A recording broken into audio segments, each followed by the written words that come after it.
বিকাশ বিকাশ রঞ্জন ভট্টাচার্য ধর্মতলায় দাঁড়িয়ে গোমাংস খায় আর সুপ্রিম কোর্টে দাঁড়িয়ে চাকরি খায়। উনি সর্বভূক। খেতে খেতে চিরকুটে ওরা চাকরি নিয়েছে। ওদের সময় ওদের পরিবারের ড্রাইভার থেকে আরম্ভ করে গৃহ সহায়িকা প্রত্যেকের বাড়ির লোক চাকরি পেয়েছে। তাই এই চিরকুটে চাকরি পাওয়া সর্বভূক লোকদের বাংলার মানুষ শূন্য করে দিয়েছে। তাই এখন কোর্টে দাঁড়িয়ে এইসব যোগ্য অযোগ্যদের গুলিয়ে দিয়ে পুরো প্যানেলের বাতিলের চক্রান্ত করছে। বাংলার মানুষ এদের শূন্য করেছে, এটা মহাশূন্যে বিলীন হয়ে যাবে।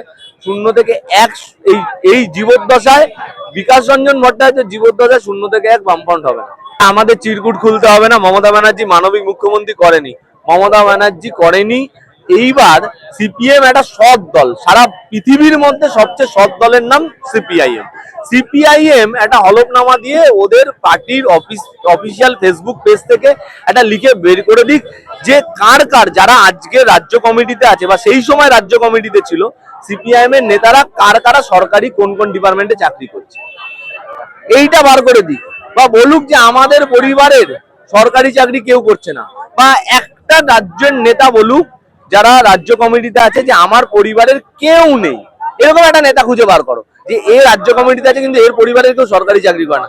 এরকম একটা নেতার নাম বলো, মানস মুখার্জিকে বলতে বলো, আমরা রাজনীতি করবো না।